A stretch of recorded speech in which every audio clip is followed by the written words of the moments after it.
Welcome to Sense and Sustainability, your podcast channel for sustainable procurement.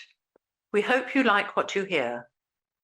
Please go to www.iso2400.org for more information and free resources such as articles, case studies, videos, a self-assessment against the standard, and much, much more.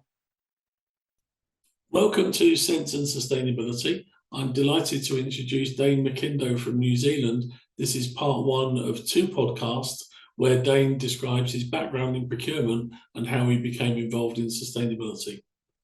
So, hello everybody. Welcome to Sense and Sustainability, our podcast, international podcast related to anything to do with sustainable procurement. And today I'm delighted to welcome Dane McIndoe from New Zealand. Dane, welcome. Thank you for having me. And so really the purpose of today is to talk about your career, your perspective, and also what you're doing and what you're trying to do around sustainable procurement. So could you first of all tell us a little bit about yourself and how you got to become involved in sustainability? My career in procurement, I guess, started 20-something years ago. The lead up to that was actually I was a technologist. So, started out as an engineer, worked up to IT manager. And as always with procurement, you tend to fall into it. I don't think anyone really starts out going, I want to be in procurement. It was definitely one of those sort of changes in life going, this is something interesting. So that took off and transformed my career. And I now find myself at ONE New Zealand, one of the largest telcos in New Zealand, and heading up enterprise procurement for them, getting to deal with all of our enterprise customers, our government customers, solving a lot of their problems. We're doing procurement sourcing for them as a service, and then also now helping out with the sustainability department within ONE New Zealand, just trying to do better for New Zealand. That's a very short version. Short summary, absolutely. Yeah, like you, I started off in different careers. I was a mechanical engineer, and then I was a salesperson, and then I fell into procurement as well. Although I am finding, we obviously in my business we hire people with procurement backgrounds. I am finding now that we do have some younger people in our team that have actually chosen procurement as a profession. But most people I meet of the older generation, as you say, have kind of fallen into procurement because it seemed like a good idea at the time, and then stay for 20 odd years. Yeah, I must admit, there's some days I do question whether it was a good idea at the time. Yeah.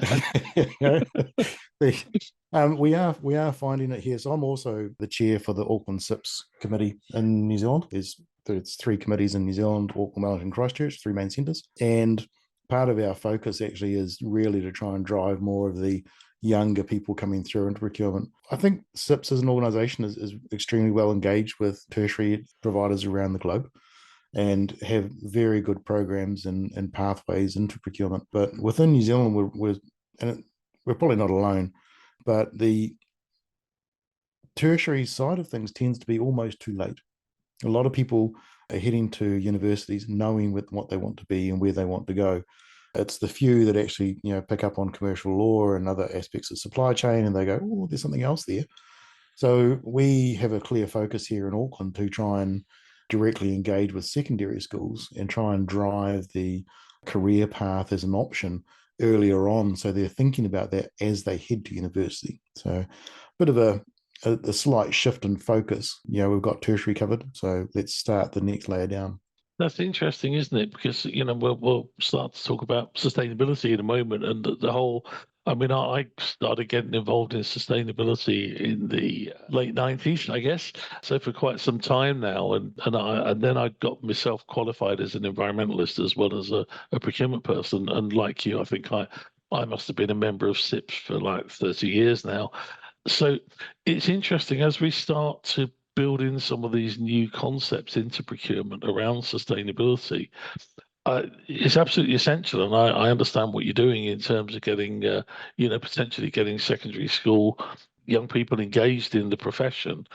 and also engaged in sustainability. So would you like to tell me a little more about, again, I suspect like you, I kind of fell into the sustainability thing when it all seemed like a good idea about 20 years ago, and then it sort of grew and grew from there. So what does sustainability and sustainable procurement look like for you? Uh, that's a small question with a huge answer. I don't know how Yeah, long we're well, on the yeah, that's podcast. okay. Well, we got as much time as we need. There's a number of, I think, points along the way where I've sort of looked, and the thought pattern generally goes, there needs to be a better way of doing this, or how else can I help people, whether it be customers or just general public. And there's been a few instances along my career where I've been able to identify different pieces more around the social impact side of corporate responsibility, and it's been quite a focus for me. But as a side effect of looking more at the social impact, then you suddenly start getting into more of the environmental piece and understanding more around, if we divert technology, for example, to secondary or tertiary use, as opposed to disposing and recycling after first use, then we obviously affect the amount of landfill, we affect the amount of recycling, but we also better the lives of other people. So there's been that whole sort of journey working through understanding how my customers and general users, as a telco, general users of our products, consume our products, and trying to understand more around what drives the use, what drives the turnover and the repetition of constantly getting new devices, and then trying to work out how we can provide those devices without affecting our environmental footprint. So it's been a very long journey for me. It's not something I actually stopped and realized, oh, look, there's something about environmental. It's actually been always pulled back to another pillar, I think, within the sustainable approach, and really trying to drive more of a sustainable business as a business outcome, rather than singly focusing on, we need to do some sustainability. There's other corporates out there that are doing that for me and just ticking the box and going, yep, we're sustainable. And it's like, well, how? And I need to understand how. I need to understand what impact it actually has. So it was quite a lengthy journey, really, when you look at it like that. So it sounds like a lot of the drivers for you are commercial, potentially, and saving costs, but also kind of the right thing to do. Because I hear all around the world when I talk to people about sustainable procurement, oh, we'd love to be more sustainable, but it costs more. And I always say, well, sustainability shouldn't cost you more, but bad procurement will. Do you have some examples of areas when you talk about secondary and tertiary use of devices, for instance, where there's a really strong business case for doing the right thing? Absolutely. I mean, with corporate use of IT equipment, I often use this as an example because it's an easy one to pick on. And any corporate listening to this, I apologize, don't take offense, but the rate at which we, as any organization, consume laptops and desktops is outrageous. There's new laptops coming out pretty much every week. There's new chipsets coming out around the same time, and it's forever a race to get the next technology. Laptops generally stay on a corporate 3, maybe 4 years at a stretch, and again, there are always exceptions of people hang on to them for 5 and 10 years, but the 3 to 4 year cycle refresh is very, very typical, and it's global, right? So it's not just localized 3 to 4 year recycle. There's nothing wrong with those laptops. The majority of the laptops, there's nothing wrong with them. And it's really easy to put them back into a program somehow and redistribute to needy people, needy organizations, charities, low income schools. There's all of these different areas we can put these devices back. And that's probably the biggest one, really, that I've sort of focused on within New Zealand recently, and have won a couple of awards around it as well, which is particularly pleasing to see that that sort of recognition comes through. That's just one example. Mobile phones is another big driver. When smartphones came in, Samsung and Apple, every day the advertising is get the new phone, get the new phone, and there is a there's a certain element of security and the latest updates and making sure that you're safe online, and but all of these manufacturers, to meet global requirements and global standards around software and support and everything else, generally have software available 5 years generally as a minimum, including security patches. So there's not really that need to cycle through, apart from the users wanting the latest, greatest, shiny, fastest phone, right? So, those are the sort of things that would help a business case stack up quite quickly. And if you then turn that around and take it into almost a subscription base, you're only ever subscribed to that device, then you overall lower your TCO, because you're getting 85% of the cost of the device over 3 to 4 years. It's cycling out. The cost of replenishment, the cost of replacement, everything else is generally factored into those subscriptions, and then the devices go off to second use. So it just starts building this whole cycle. Yeah, that's probably the one that springs to mind for me. Yeah, thank you. I was talking to a company in the UK actually as part of this podcast series, and we will be recording a podcast with them. And it's a company that refurbishes laptops. And it's exactly what you say. They take laptops from the big corporates that want the shiniest, newest, fastest laptops every 2 to 3 years. And their view is exactly the same. There's nothing wrong with these laptops. They can maybe put a bit of extra RAM in if they need it, but they actually completely refurbish them and take them back into new condition, including painting them with some special coating. And they can do really cool things, like they can etch your logo onto the laptop and actually provide you with something that is effectively a new laptop, but it's not, and that can be at a fraction of the cost of buying the newest laptop. So what they've done is made a business out of it. So rather than kind of donating or whatever, actually putting some effort into making these laptops perform, because in their view, most people do most of what they do now in the cloud. And older laptops are perfectly capable of performing most of the functions that you need. So it's a really interesting Yeah. concept that seems to be all around. I mean, we're talking to each other from literally opposite ends of the world, and basically looking at the same thing, which is fascinating. Yeah, yeah. The other, I mean, within New Zealand, we've definitely got people that play in that field and do all of those services for us. When so when we do these things, it's very much my partner ecosystem that is looking after that side of things for me. But it's getting it there. It's getting the products built for the company to actually go, this is the cycle, this is the life cycle, and this will be flowing through. But it is still a compounding issue, right? So we've not completely tackled it. There are other parts that need to be looked at as well. And that's really where I think procurement can make a significant difference, when we start looking at how we're sourcing these items to start with, and looking at what is the end of life before we even contract it. Not just before we buy it, before we contract it.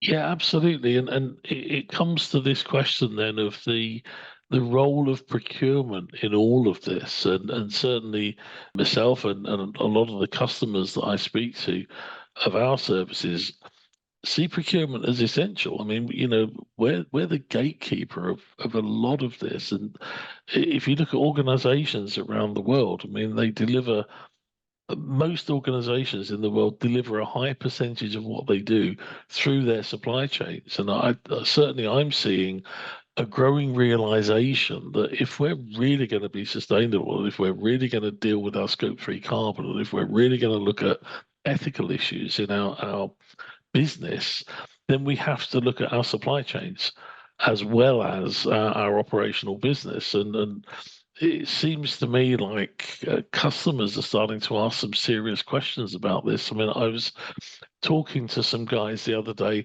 oddly enough, from a telco in India, and they're very vexed about sustainable procurement and want to do it better. I think they're kind of earlier in their journey.